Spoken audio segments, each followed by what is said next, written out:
Hey warriors, welcome to जैजी defence warrior.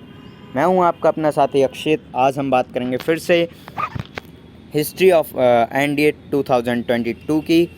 तो जैसा कि मैंने अभी आपको बताया था कर्नाटक वॉर कैसे हुआ था, फिर मैंने आपको पूरे कर्नाटक वॉर की हिस्ट्री बताई, उसके रिजल्ट बताए और बात की थी कर्नाटक वॉर सेकंड की। लेकिन आज हम बात करेंगे कर्नाटक वॉर थर्ड की। तो जैसे कि मैंने आपको बताया था कि कर्नाटक वॉर में जो था फर्स्ट तो हुए दोनों फ्रांसीसी और अंग्रेज़ के बीच थे, लेकिन उसमें इंडिया को बार बार धकेला जा रहा था। तो ठीक है, चलते हैं। और जैसे कि मैं आपको हर वीडियो में बताता हूँ, ये आपका लक्ष्य है, ये आपका एम है, इसको भूलना नहीं है। तो आज चलिएगा, चलते हैं द थर्ड कर्नाटिक वॉर। जी हाँ, ये रहा आपका the third Carnatic war of the battle of Wandiwash 1758 to 1763। इसको थर्ड कर्नाटिक वॉर भी बोला जाता है या बैटल ऑफ बंडी वॉर्स का युद्ध भी बोला जाता है, जो 1758 से 1763 के बीच लड़ा गया था। तो बात करते हैं आज इसकी। In Europe when Austria wanted to recover Silesia in 1756 the 7 year war started. जब यूरोप में ऑस्ट्रिया सिलेशिया को रिकवर करना चाहता था 1756 में, तो 7 साल वाला युद्ध शुरू हो गया, जो 1756 से 1763 तक चला था।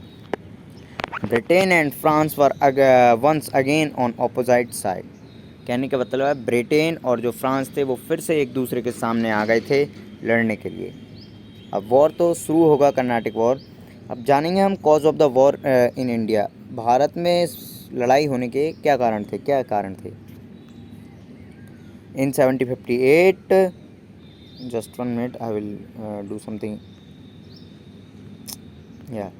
In 1758, the French army under French General Count Thomas ordered the Delhi captured the English forts of Saint David and विजानाग्राम इन 1758। 1758 में जो फ्रेंच आर्मी थी और French general count Thomas order, जिसका मतलब नेतृत्व कर रहे थे, उन्होंने अंग्रेज़ों के फोर्ट सेंट डेविड और विजानाग्राम को कैप्चर कर लिया 1758 में।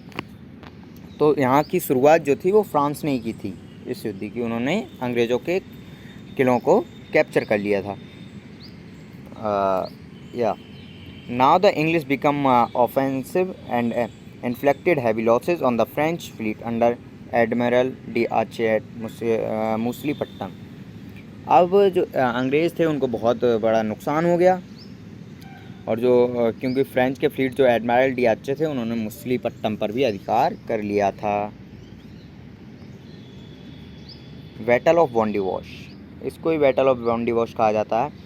So the decisive battle of the Third Carnatic War was won by the English on January 22, 1760 at Vandivas of Vandavasi in Tamil Nadu. जो battle of third Carnatic war था वो जीत लिया गया था अंग्रेज़ों के द्वारा 22 जनवरी को 1760 में, और इसे वॉन्डिवॉश या वंदवासी का युद्ध भी कहा जाता है, जो तमिलनाडु में है। मतलब तमिलनाडु का एक स्थान था वंदवासी, इसलिए इसका नाम वॉन्डिवॉश भी रख दिया गया। General Eyre Coote of the English totally routed the French army under count de Lally and took marquis de Bussy as prisoner. उन्होंने जो जनरल थे आयरकोटे ऑफ द इंग्लिश के, उन्होंने काउंट द लेली को टुक मैरिक्यूज कर दिया। और हम बात करेंगे अब पांडिचेरी वाज गैलेंटली डिफेंडेड बाई लेली for 8 months before he surrendered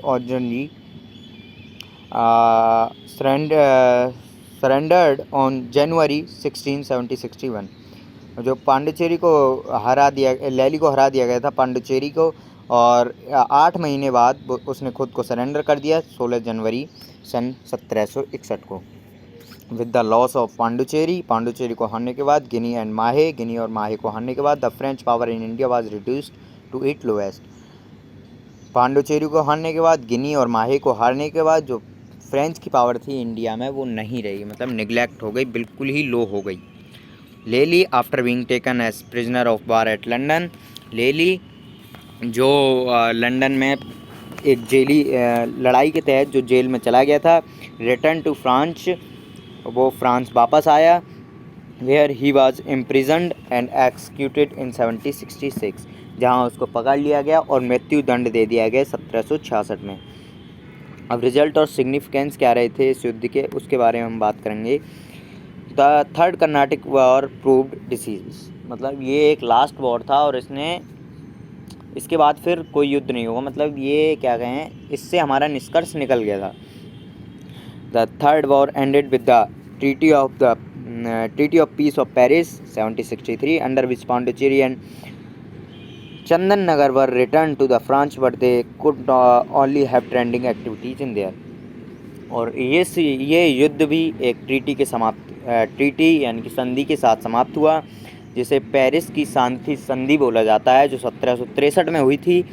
और इस संधि के अंतर्गत क्या था, पांडुचेरी और चंदन नगर को फ्रांस को वापस कर दिया गया था, लेकिन वो केवल उसमें अपना व्यापार ही कर सकते थे, व्यापार की एक्टिविटीज़ ही कर सकते थे। Although the treaty restored the French their factories in India, the French political influence disappeared after the war.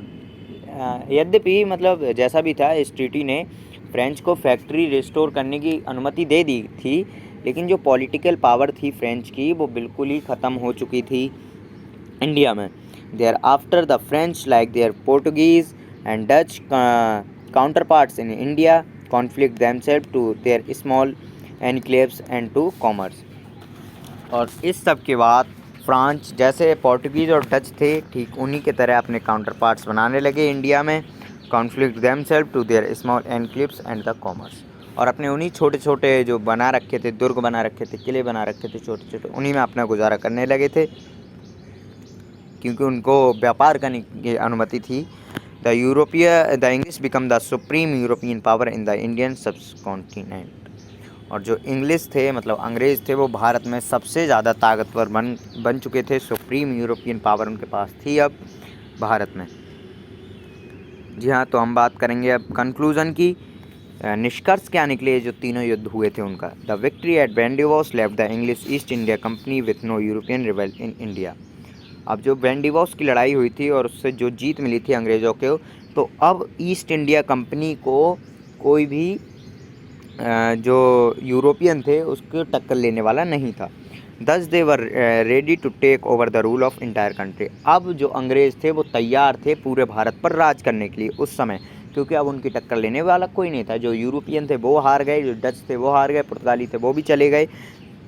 Significantly, in the Battle of Vandivash, natives served in both of armed and safe boys। अब जो देखा जाए एक normally तरीके से कि वेंडिवॉस का जो युद्ध हुआ था उसमें जो हमारे भारतीय लोग थे उन्होंने दोनों तरफ से सर्व किया था, ठीक है, एडमाइज भी और सिपोइज भी।